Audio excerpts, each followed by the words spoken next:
I'm Ann Abernethy, and this is Beyond Badass, How Fierce Women Get It Done. As a real estate broker here in Aspen, Colorado, I've had the good fortune to meet so many impressive and inspiring women, and I just thought their stories should be heard. The goal here is for all of us to learn together. Welcome to Beyond Badass, the podcast.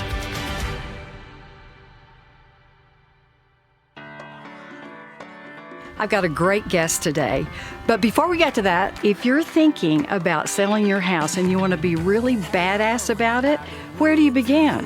How about right here? This is today's Fast Fix. Today's Fast Fix is clear the cobwebs. Now, what does that mean? Well, that means clean up every spot in your house. Start with the windows, clean them inside and out. Also include the screens. That really catches a lot of dust. Then go through your house and look at the dirtiest things. Make sure that all the glass, all the mirrors, and everything are really spotless. This is my go-to stuff for cleaning carpets. You spray a little of this on all the carpet spots, blot them with a paper towel, and you're done. So clear the cobwebs. That's my fast fix for today.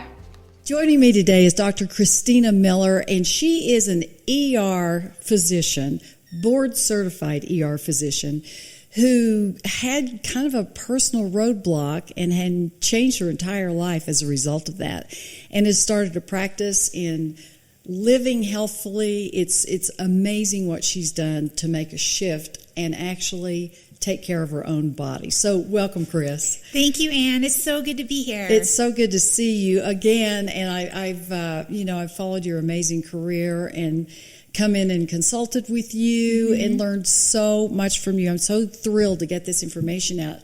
Good, solid, medically and scientifically backed information about health, and the name of your website even says it. It is eatandlivehealthfully.com. So we like emphasis on eat. Right? We like that, but we'd like to know what that's all about.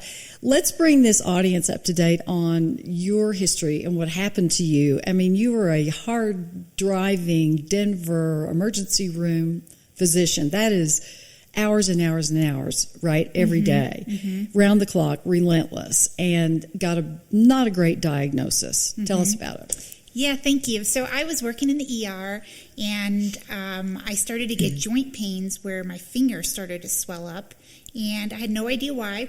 And it went away in a few days, so I ignored it. And then all of a sudden, the next week, I had it in a different finger, and I knew right away that was going to be autoimmune. I was like, oh, this is bad. And I continued to work my shifts. I was working like 5 shifts in a row.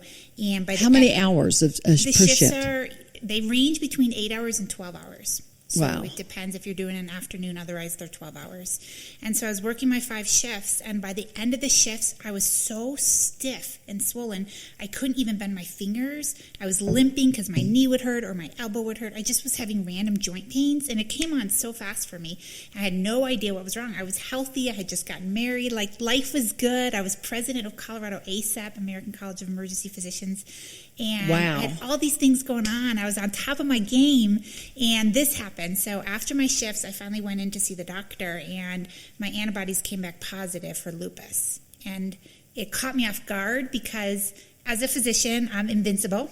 Of course. And did not think this would happen to me. This happens to my patients. This doesn't happen to doctors. And you were really young. I was in my early 30s, yeah. Is that when that usually presents? It's common to present anywhere from 20s to 40s, but now we're seeing it at all different ages. Really? And it's most common in women, but now we're seeing it in men. So it's just kind of becoming much more prevalent these days. And why do you think that is? Diet and lifestyle. Really? Oh boy. Okay, here we go. So lupus, I mean, that's serious. Let's just talk about the symptoms of lupus besides all the joint pain. What is the prognosis for lupus? Yeah, lupus is a scary one because what it is it's an autoimmune disease where your body is attacking itself. It attacks your joints, it attacks your kidneys, it can attack your heart, your lungs, your blood vessels, your brain. It's all over the body. It's very scary. And we don't know exactly why we attack ourselves, and so they doctors put us on major immunosuppressives to calm down the immune system, and in the meantime, you're suppressing your immune system. We need an immune system, right? Immune systems help us fight COVID. They help us fight infections. They prevent cancer. So it causes all sorts of problems there.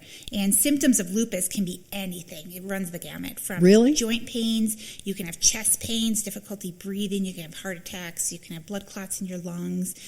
People get seizures and memory abnormalities. People can have urinary issues and tons of kidney disease with lupus. So, it kind of runs the gamut. And then terrible fatigue is a hallmark that I see in a lot of my patients. So with that kind of prognosis and also the onset of fatigue and joint pain, how did you continue in the ER? Well, I continued working because I loved it, right? This is who I am. We define ourselves by what we do, right? This is my identity. So I continued working in the ER, but it got harder and harder. I was put on more and more major immunosuppressives, anti-chemotherapeutic drugs, like big time steroids, and it got to the point I was so immunosuppressed that I couldn't work in the ER anymore. People would come in with a little cold or a sore throat, and I was terrified I would get some major infection from it. So after a year and a half, and some of the times I was working and I would look at my patients, they weren't really that sick. They had a little something going on, maybe a little laceration, and I was like, I'm sicker than them, and I just started to feel really depressed, and so I finally had to step back, and that was one of the hardest decisions I've ever made in my life. I'll bet. I mean, that's going like 100 miles an hour to zero in just one decision. So how did you move forward? What was your plan? So I moved forward. I was scared at this point, right, and depressed, and I was in trouble. I'd gained weight from the steroids. Oh, yeah. And I was not myself, and I would cry every day, and it was horrible. So I started Googling, and this is over 10 years ago. Nobody said a word to me about diet or lifestyle or anything, and not my friends, not my family, not the doctors, nobody. And so finally I started Googling, but it just really depressed me when I would read about it because it was always bad, so I didn't Google it a lot. But finally I came up with people who had improved changing their diet. And so that brought me down a major rabbit hole. And so then I started reading everything. I flew out to conferences, sat in the front row and listened to people who talked about the immune system and inflammation and the gut microbiome and healing. And I went conference after conference after conference, and I read the books and the literature and dove into the articles. And I was in deep. You had to. You were trying to save yourself. Right. So what was the result of that? So the result of that was I ended up overhauling my diet 180 degrees completely. I went to a plant-based diet, started eating vegetables like I never ate vegetables before, and I started eating foods that had a purpose, foods that were living, foods that had nutrients in it, foods that would heal me instead of just what I wanted to eat. And so I switched my diet over, and I lost the weight right away, and I started to feel better. My energy came back, but I still had a lot of joint pains. So my journey was not over, and so from there I did a fellowship in integrative medicine at Arizona with Dr. Andrew Weil, and I trained all about mind, body, and herbs and supplements and all these other modalities to heal besides for food.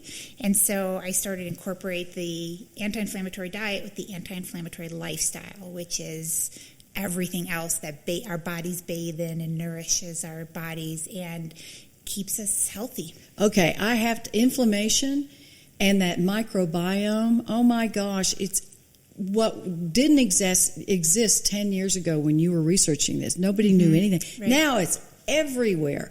And the more I read, the more confused I get. And the more I read about paleo versus keto versus plant-based versus dairy the more confused I get.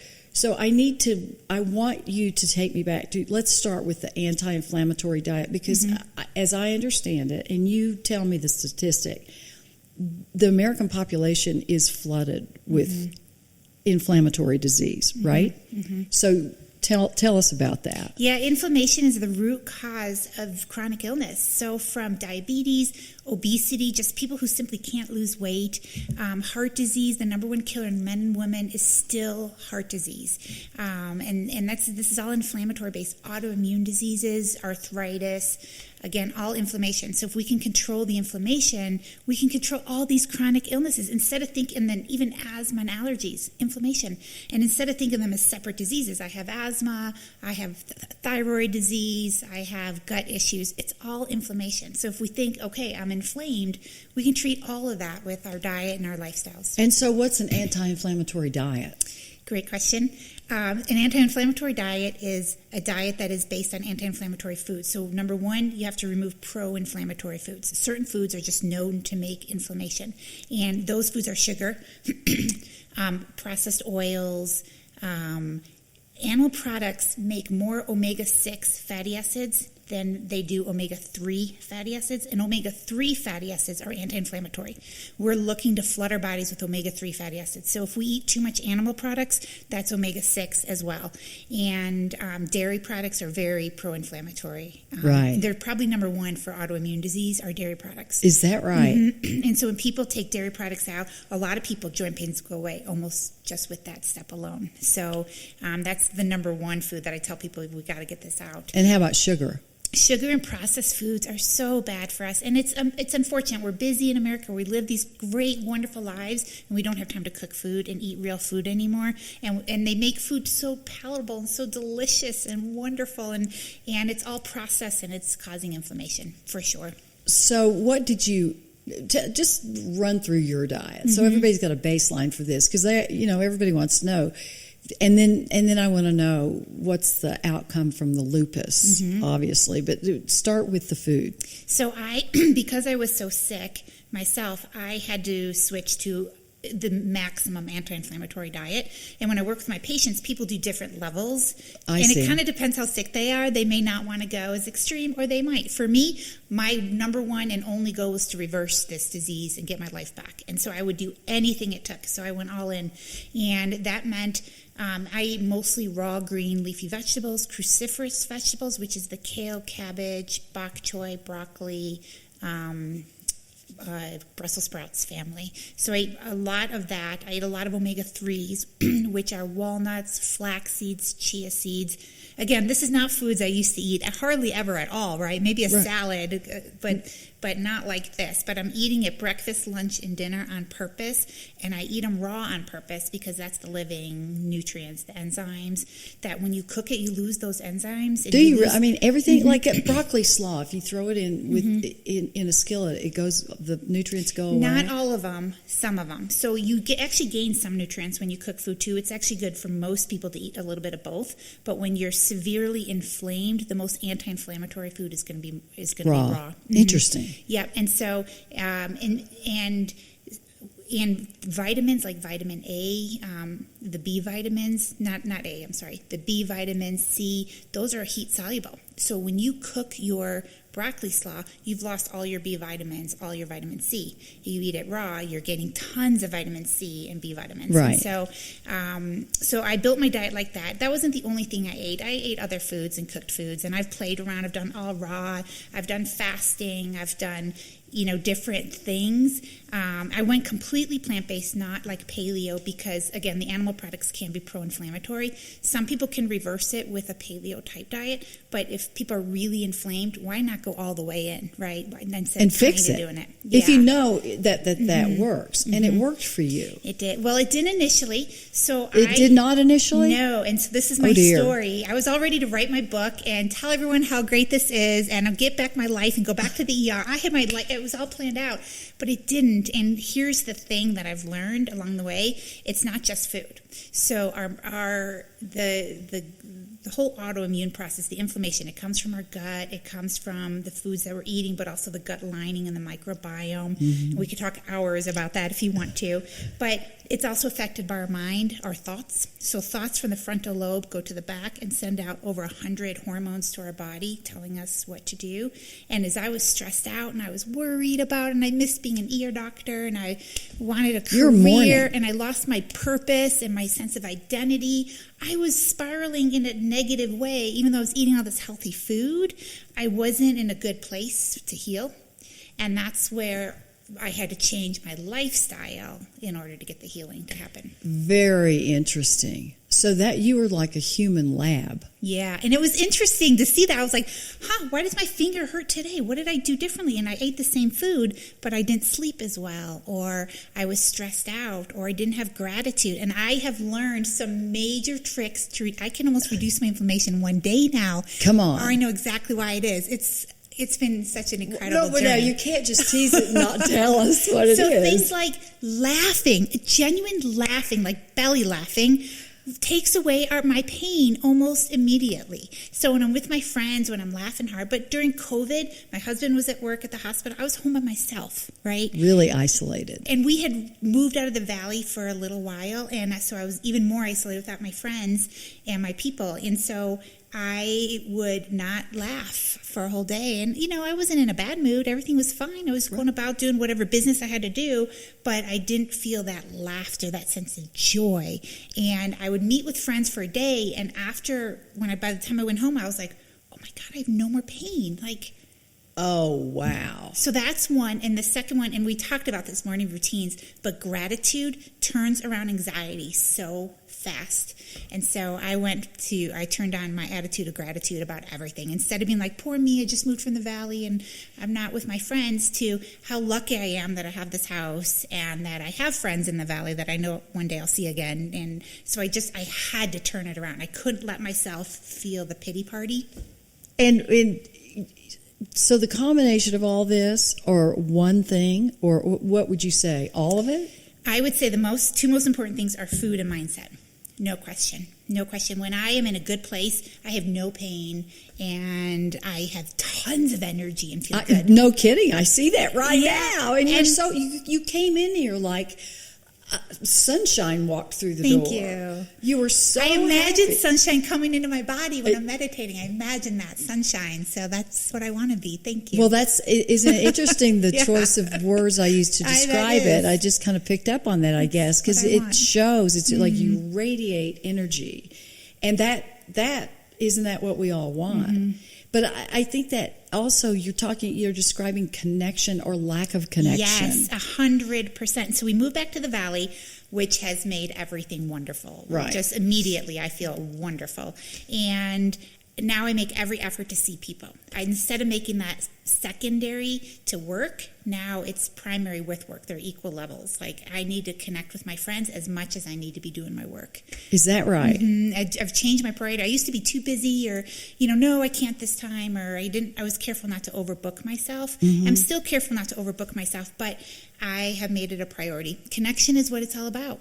Interesting. Mm-hmm. And it makes you feel better. Mm-hmm. It's a healing modality. Like, I literally have to connect if I want to be healthy. So, you know what? That's a lot of what this is all about. What Beyond Badass Women is all about. How fierce women get it done, which is just described you, Chris. I mean, really, what you've done to reverse and manage a disease. It's not going to go away, right? But you took the responsibility. You've discovered trial and error. You've got science behind it. Some of it's just personal responsibility to go do it. But I think one of the intentions of this podcast is to create connection. And one of the gals that was in that I interviewed this week, she had such a great idea. She said, I am dying to meet these other women. Mm. I want to meet these other women. And I thought, how unbelievable it is that we're all in this valley.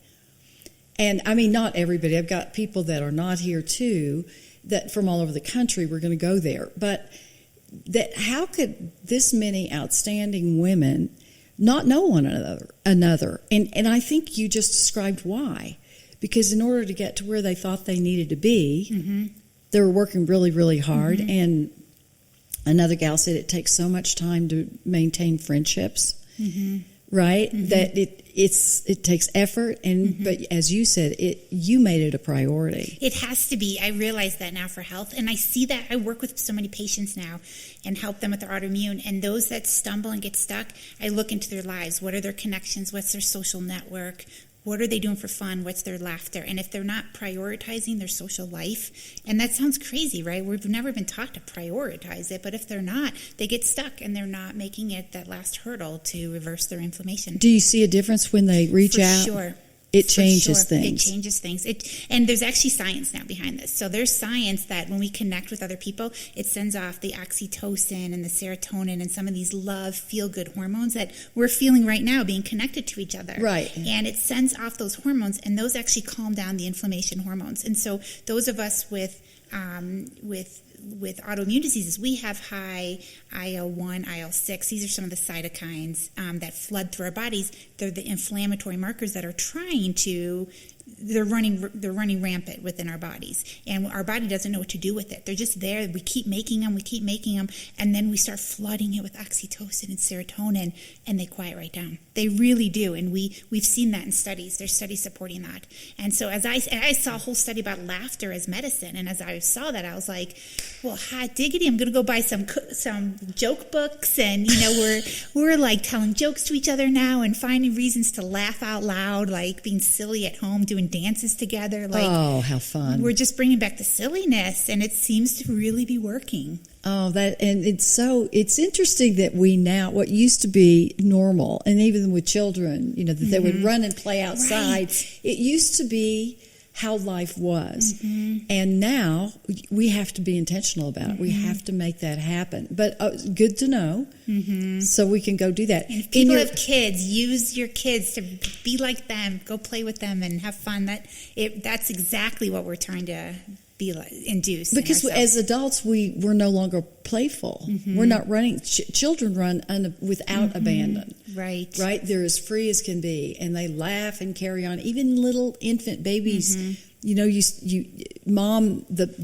bonding and the oxytocin that takes place when you're bonding with your baby, and they start to giggle back to you, and they just get hysterical. Right.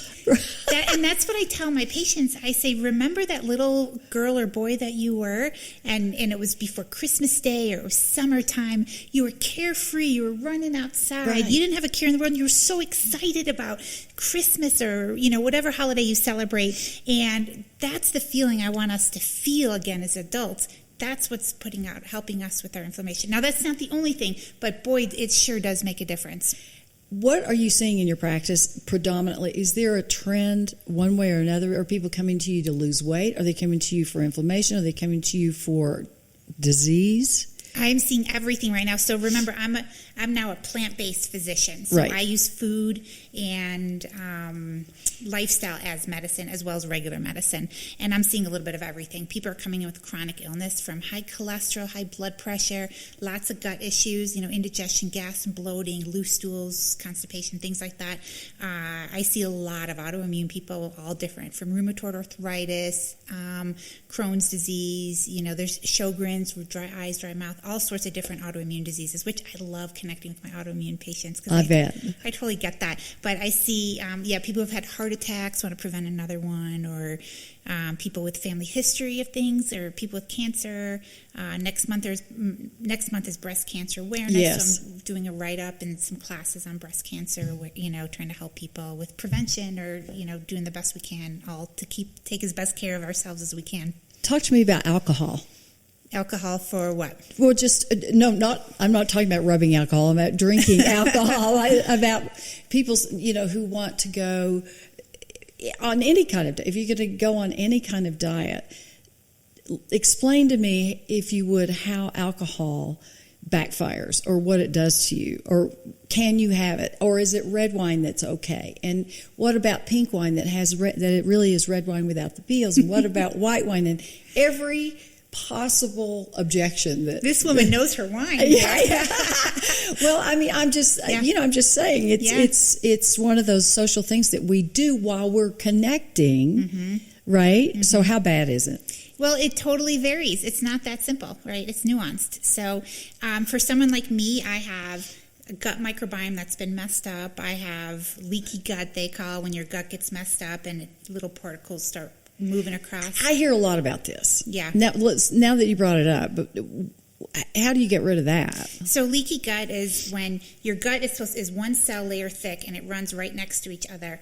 And what happens is the gut microbiome is right above them and there's a mucus layer there. Well, if you aren't eating fiber-rich foods and you start taking antibiotics and you live a stressful life and eat processed foods, you start losing that mucus layer. Your microbiome becomes less beneficial, where it's now harmful to you, and that tight junction there between each cell breaks apart. So now particles and microbiome bacteria can actually go across, and your immune system is right there underneath. So this is what we call leaky gut. It's really just increased permeability of that membrane. And so now it comes across the immune system's right there. The immune system is like, I don't recognize those bacteria. I don't recognize those big particles, and it gets hyperactive. That's where the inflammation comes from, and that's where autoimmunity is. Then you start making mistakes and you start attacking yourself instead of attacking these particles. You get food sensitivities and all sorts of things like this. So this is leaky gut. So we have to heal it by repairing that microbiome, bring the microbiome back into balance, repairing the gut the endothelial, the cell lining of the gut lining, get those mucus layers back. The immune system will quiet right down. Joint pains go away, symptoms resolve, inflammation quiets How do you down. fix it? You fix it with removing the pro-inflammatory foods. Same thing. Okay, Eating fiber-rich food. Fiber has been shown to re-support the microbiome. We use certain probiotics for certain things. There's different ones, different times. People tolerate different ones differently. We look at stool samples and things like this, but also flooding the body with pro-inflammatory healing foods, and that's the nutrients that I'm talking about, and they have to be well digested. So there's a few little tricks we can use or some supplements we can use. But when the leaky gut goes away, the symptoms basically resolve, the inflammation goes down. We see that inflammatory markers that we follow in our patients. So back to alcohol. Yeah. Somebody with a leaky gut like myself, that's really autoimmune disease people. We tend to have these guts that are not as doing as well as other people's, and when we drink alcohol, that worsens it. So if someone's reversing an autoimmune disease, you don't want to have alcohol. If someone has breast cancer, alcohol definitely promotes breast cancer because it promotes breast cell proliferation. So is that right? Estrogen, it promotes it. So if you have a family history or you yourself had history of breast cancer or you're really worried about it, those are people I would say no alcohol to. You know, I do know that there is a prescribed, I don't know where this came from, if it's physicians or if it's FDA or whatever, that women should not have more than one glass of wine a day, and that men can have more, but that there is that breast cancer and even sugar linked, right, to breast cancer. Yep. And that the reason it's one for women is our livers are smaller, and it takes a lot of enzymes to metabolize alcohol, and it breaks down to what's called acetaldehyde, which is a toxin. And so if you only drink one glass, your body can metabolize that toxin immediately and doesn't cause a problem. You start drinking 2 or 3 glasses, you're making more acetaldehyde now, and that's a toxin to our liver, and now it can start causing liver damage and inflammation and problems. So and is there a difference? You know, the Mediterranean diet says that red wine in the blue zones, right? They make their own wine, they harvest them, and they drink it. So, and these are the longest living humans on the planet. What in Loma Linda, California, and Sicily, and right. So it's red wine. So resveratrol. After yes, so the red wine has way more antioxidants. The resveratrol is life promoting. It's found in grape skins, in wine, and it is in peanuts. Actually, have resveratrol, and it's been life enhancing. And so like I was saying, who should drink wine? As long as you're not reversing one of these serious chronic illnesses, then I think it's fine. If you drink it in moderation, of course, like we talked about, too much is going to cause problems. The thing it does is it has those antioxidants and it brings people together. That connection is actually going to reverse illness. So it's more powerful. I think people are studying it to understand what's the deal with wine? Like, how come some people do better? Those antioxidants can be beneficial to your heart, right? We've seen that. They can be beneficial to other parts of your body, the antioxidants, and people can live to 100 years old and drink wine. However, those are not the people that already have a chronic illness. Once they have that illness, then, you have to stay away from it. Yeah, but I have some people who have had autoimmune diseases who have reversed them and have brought it back in moderation and so far been doing okay. We just go a little bit forward on this blue zone thing? Yeah. Because to me it's fascinating, and they do the people in these parts of the world, as I say, isn't one Costa Rica and Japan? Yes, and Sardinia, and then there's one Loma Linda, and there's is it in the South Pacific, Guam, or wherever? Yeah, there's 5. But in the blue zones, these are the people who have centenarians by the dozens. That it's more typical to live to 100 than not, but they share the same common things that are not the same, if that makes sense, right? So Loma Linda is they have a shared religion. that brings them together in community. And they are like-minded thinkers, and then they have the same diet. Sardinia, they're shepherds. They're up and down the mountains. They're exercising. Lots of goat cheese, lots of red wine, lots of family, lots of community. So those things are really universal to those blue zone people. So that seems so... My grandparents lived to be 103 and 101. I love that about you. Well, I love that about me, too, because I was just born into the right family. Yeah. But their lives were different than mine. My mom lived to be 101. Her life is different than mine. But what I noticed that they always did is the same thing as the Blue Zone people. They had a shared sense of community in their church, in their community, their civic duty, activity. My mom was a big volunteer. So it's now we have technology that kind of sometimes can stop us from doing those things. So what do you prescribe in the way of technology to your people? Yes, for as far as those blue zones go, if I may say something about that. Please. That yes, it's the connection. It's also the sense of purpose, and they respect their elders. So even as they age, they feel important and they have a purpose, a reason to get up. And so, because a lot of people retire and they lose that sense of purpose, and hopefully they have a reason still. And then the connection, the religious beliefs, the family, where they have each other's back. You know the feeling when someone has my back. If something goes wrong, I know who to call right away. And that is a feeling that helps calm those hormones right down too. That's longevity promoting for sure. So having that closeness of people.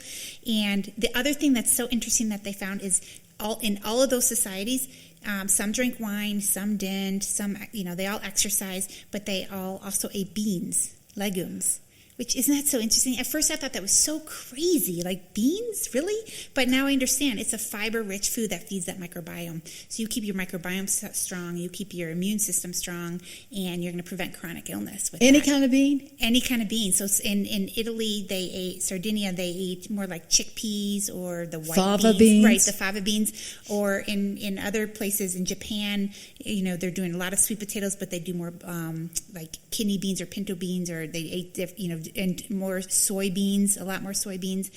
So different beans, but all of them eat Loma Linda, right? There's a lot of vegan vegetarians, and they ate a lot of beans. So the beans seem to be a link. It wasn't if they ate any dairy or ate any animal products, although none of them ate a lot. It was all a plant predominant. A Mediterranean diet was plant predominant diet, and then they ate a little fish or a little bit of meat. Lots of olive oil in those people. Other people ate no olive oil. Some people drank a ton of coffee. Some people drank no coffee. But it was the beans, the connection, the sense of purpose, the exercise, movement, family. Like, those are the things that matter. That's what matters. And we're all trying to be like, should I eat paleo? Should I be plant-based? Should I be this? Should I be that? It's not that matters. It's, I found what is an anti-inflammatory diet, and it can be defined a little differently for different people. And I work with people to define it for them and make it work for them. But it's all this other stuff that we sometimes forget in medicine, or we forget to talk about, and we don't realize how important it is. We're like, oh yeah, and exercise and work on your stress. No, like now my prescription is, okay, for stress reduction, I want you to laugh for 15 minutes today. I want you to journal for me. I want you to get out in nature, and I want you to write 3 things you're grateful for and why. Or, like, that's your prescription now on purpose. And so, yeah, it's just a different way of thinking. What about, okay, let's talk organic versus non. Tell me, is all organic really? What are we getting when we go to a store that says it's organic? Is that critical because it costs more money? Just elaborate, if you will. Well, in general, organic is good because there's so many pesticides these days that farmers are using, unfortunately. And so we don't want to eat those pesticides. And studies have shown that pesticides really are getting in our bodies, and they have less nutrients. The food actually becomes a little less nutritious when it has the pesticides on it. So ideally, we're going to eat organic. But there's some caveats to that. Number one, I have patients who can't afford organic that I see, and some of them are Hispanic or they come from underserved areas, and I send them to Walmart and buy whatever they can afford, and they're reversing disease. So you still get nutrition if you're eating non-organic. Like, I don't want people to say, well, I'm not going to eat this salad because it's not organic. Instead, I'm going to eat this big piece of steak, right? So I still want you to eat the vegetables or fruit. But organic really is better. And then number 2, it's way better for the environment now. Those pesticides are running into the environment. They're running into the water, right. And they're killing our fish, and they're hurting our animals, and they're making our food less nutritious. So if we have the money, I urge people to support organic if possible. But that being said, even I don't have enough money to eat organic all the time, so I just do the best I can. And you can follow things like Environmental Working Group, which has a list of top 10 dirty dozen, which you really should buy organic, and Clean 15, which don't waste your money. It's not really contaminated, so you don't Interesting. Really need to. Mm-hmm. And where do you get EWG.org. Say it again. I interrupted. EWG.org, environmentalworkinggroup.org, and they're independently. They review it every year, and they'll come up with very helpful. Mm-hmm. We need to put that up. That is very helpful. And I also tell my patients, just do the best we can. That's all we're doing. We're not trying to be stressed out. I have to eat organic. We're doing the best we can. And I also think it's important to eat locally. So if I have a peach that's from Palisade, just down the street, and it's local, but it's not organic, I might buy it because I'm also trying to reduce my carbon footprint and eat locally and support local agriculture. So there's some variation to, should we always, being dogmatic, should we always eat organic? So the shift, let's talk about Chris Miller for a second. So this shift from this very fast-paced Denver hospital ER doc into this metamorphosis to physician heal thyself, essentially, is what you did. And how you made that shift. You were brave enough to go there. And now, okay, so first you were there, then you had the conflict, a hero's journey, and now you're here. So tell me about your practice now and how you do it, and are you enjoying it? Oh my gosh, I'm so enjoying it. So I have started a practice in Aspen where I was doing diet and lifestyle, helping people with reduce inflammation and chronic illness.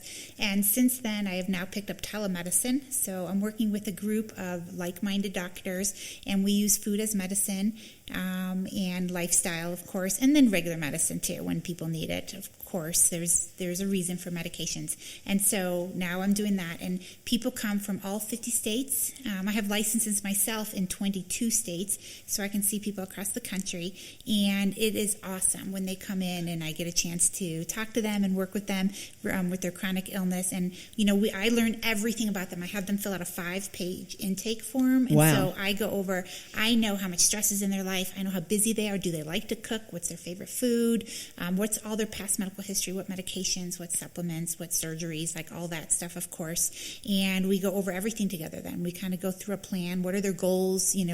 Some people may just want to lose weight. Some people might want to fully reverse their disease. So we can work on whatever they want, wherever they are. And it has been the most rewarding job I have ever done because people are so motivated. I watch them take back their health. I see how hard they're working, and we talk about things like stress reduction and getting out of the house and laughter, and we talk about their food and their medications. We work to decrease their medications if they're diabetic or blood pressure meds. We decrease it. Steroids. I've worked with a lot of people to get them off steroids. So, are you working also in any kind of team-like fashion with the other doctors in the network? We are. We do webinars together, and we're writing a book on different illnesses. So right now we're working on osteoporosis. It's so prevalent, and so we're going over all the different modalities from diet to lifestyle to everything that affects our bone health. And so we're working on that, and that'll come out from all of us. And then we're going to do the next topic, and then eventually be this nice little book and cookbook and fun things that we do together. Yeah. Are you doing videos, a lot of video stuff that are available to the patients? Yes, there's videos that we're doing because we have to pay right now to see us. And so we do a lot of free stuff too, where people can come on. We do a webinar where people can ask questions. So if they don't see us, they can just ask questions, or lots of free videos where we just give little, instructions or information tidbits. Forgive me for kind of saying this, but I would not wish lupus on anybody. And that being said, the idea that you had that and you were so depressed coming out of a career that identified you as a human being, and now have created this other thing, it might not have been a horrible thing altogether. Right. I know. People are like, what's the gift that you got from lupus? I'm like, it wasn't a gift. And I still don't really think it was a gift. No. Life has to wake us up. Some people get cancer and they wake up, and I got lupus and pretty bad and went through a lot to wake me up. So I am grateful that I'm awake and that it took something to wake me up and but realize look what you've created. Matters. You've really surged in a very creative, completely different trajectory than what you were doing, and the amount of impact, the amount of influence that you can have as a result with how many people? I mean, it's exponential now, right? Mm-hmm. I love it. I love working with my patients because they'll often say, my doctor thinks there's nothing wrong with me and my tests were negative, with their gut issues. They think it's in my head. And so I understand what they're saying. I can relate with them and I can work through it and help them, get to a better place. And I love it. Now I say I work hard to keep people out of the ER. So. Oh, that's just perfect. That is perfect. Well, we've asked everybody to bring a quote, and yours has got to be delicious. So what is it? Do you have one? I do. I have one that has a lot to do with me and my personal journey, and it's from Coach Wooden. He was the basketball coach at UCLA for many years. John Wooden. Yeah, and he has a pyramid of success. And, yes, he and my does. quote, I'm rewording it. It's not exactly how he said it, but the quote that I run through my head over and over, that's my mantra, is success is the peace of mind knowing that you gave it your best. Because I used to judge myself in success if I reversed my lupus. If my antibodies were negative, if I was pain-free, I was successful. And for many years, I wasn't successful, and I felt like a failure, and what's wrong with me, and I was spiraling, again, negativity, right? And now I realize that if I'm giving it my best, I'm eating my greens, and I'm laughing, and I'm taking care of other patients, and giving this world everything I got, I am successful, regardless of those labs. And so those words run through my head over and over and over again. That is absolutely wonderful. I love John Wooden and the Pyramid of Success. I'm happy you know about that. Oh, I love John Wooden. I love the Pyramid of Success. My kids had it on their walls growing up, wow. and it was just the most solid information, and it's no surprise that you would grab onto that. And I love the idea of doing your best, that it's about the journey. It's about trying. It's about getting better and not letting some statistics or some numbers derail your progress. Yeah, and I'm someone who has a lot of resistance in me, and that delays me from doing stuff. Come on, you've got come on. Oh my gosh, so much resistance, and so it's not good enough, or I'm not good enough, and so that would slow me down, and that would lead me to feeling insecure and unhappy. And now I don't feel that way anymore because I'm giving it my best. So even if I mess up this interview, or even if I mess something up, I gave it my best, so then it was awesome. And so now it just makes me feel so much happier and less worried about things in life. Like, it's just changed everything when I changed that attitude. I'm being bombarded about intermittent fasting with all my friends. People who are on diets, they seem to just believe in it. And it's trendy, right? Really trendy right now. So please explain that. Well, it's trendy right now, but that being said, it's been something that's been done for centuries. Centuries and centuries and centuries. We are meant to eat and digest food when it's daylight during the daytime hours. And actually, our digestion shuts down around 8 o'clock p.m. at night. We're not digesting food anymore. We're not secreting the enzymes. We're not getting the peristalsis that moves our stomach along. So if you eat food, it just sits there all night long. And we're actually more insulin resistant at nighttime. So if you eat something in the morning and you eat the same thing at night, it has more it's gonna actually cause you to raise your insulin more, and you might gain weight from that food where you didn't in the morning. It kept your blood sugar stable, if that makes sense. It does make sense. And so what I see intermittent fasting is, instead of being like trendy or something that everyone should do, we really should be eating in a shorter window. That's Which is the bottom line. Name the window. It does. What the studies show is that at least 12 hours of eating and 12 hours of fasting minimum shows benefit. And it's even more benefit if we do 10 hours, and even more benefit up to 8 hours of eating window. So if you eat, I try to do something where I eat between 9:30 and 5:30, and so it's an 8-hour window. But no, I'm not perfect. Some days it's 6:30, so it's pretty much a 9-hour window for me.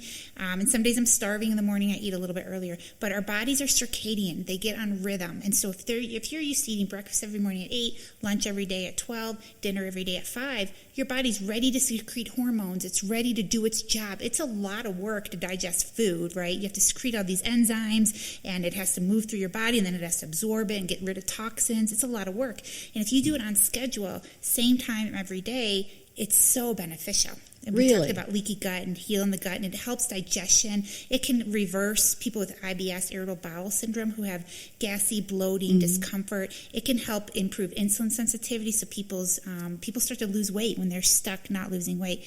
And what's been shown is the earlier in the day that your window is, the better it is, truthfully. So some people are doing like 12 to 8, and I think that's a little too late. Whatever works for you is best. So if that's all that works, then that's great. I'm an early riser. Me too. I'm up at 5, no matter. I mean, today I slept a little late because we worked late, but I still ate early last night. So if I'm up at 5 o'clock, maybe I'm just telling myself I'm hungry. If I ate dinner at 6, is that a long enough window? So if you eat dinner at 6, ideally it would be like 7 6 a.m. Or 6 to a.m. 6 is 12 hours is what you're ideally That's going what for. you want. And truthfully, hunger is a habit. So once you stop eating at 5 a.m. and you start eating at 6, you'll no longer be hungry at 5 a.m. Right. You're going to be hungry at 6 a.m. And you wake up, have a little bit of water, herbal tea or something, whatever you drink in the morning, and then you can start having your first meal. And hunger will change based on what you're doing.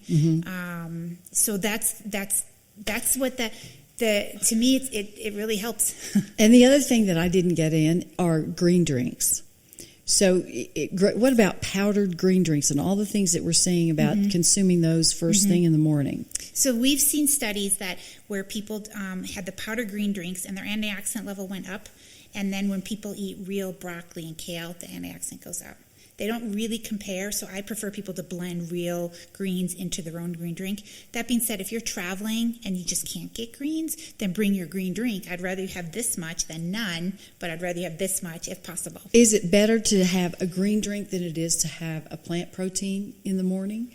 Or do you do both in one thing? Or is it better to drink it or to eat it? Or tell me what you have for breakfast. Yeah, I guess. All of that varies with each person. I use them all almost medicinally. So if you have gut issues, it's better to blend it. If in general, when you chew stuff, it fills you up a little more, the fiber in it, than if you just suck down a smoothie, then you're hungry 2 hours later. Right. But if you eat it, you may not be as hungry. But if you don't chew well, if you eat fast and you don't chew it well, that can cause inflammation in itself. Undigested food causes inflammation. Wow. So you have to eat it slowly. And the most important thing, truthfully, is just getting greens in you. So if that means blending it, if you want to add protein powder, but the most important thing is to just get them in. If you want to eat it, if you want to blend it, however you want to do it, just get them in. And how about eggs? Eggs, it depends. So if people eat more than 3 eggs a week, it's been shown that they have more diabetes and more heart disease. But in small amounts in certain people, they can be fine. They're more pro-inflammatory than not eating eggs. So for people with high inflammation like myself, then we take them out. Okay. But once people are healthy and everything is doing well, if they have some eggs, I just would say very much limit them. Large amount of eggs have been shown to not be as advantageous in the long run. Okay. You're just absolutely making a huge difference, Chris. Dr. Christina Miller, find this lady. If you have anything wrong with you, you know what? Just the interaction here today is so uplifting for me. And I haven't seen you in a long time. And it was just so delightful. Instant connection, right? When you walked through the door. I know. I'm so happy to see you. I feel the same way. Thank you so much for coming and sharing this very, very valuable information for us. And we're all going to try and do what you say and get to the bottom of why we might not feel so well. Yeah, well, you're welcome. It's such an honor to be here, and I love getting to talk to you and connecting. I have no joint pains right now because this was good for me as well. So fantastic. Thank you. I'm happy to share. Beyond badass right here. Hey everybody, thanks for joining us today. If you haven't subscribed, please hit the subscribe button and also that little bell icon next to it. That way you'll get notifications when a new episode drops. And I'd love it if you'd follow me at Inside Aspen on Twitter and Instagram and Facebook, and then the website's InsideAspen.com. I'm Ann Abernethy. See you next time.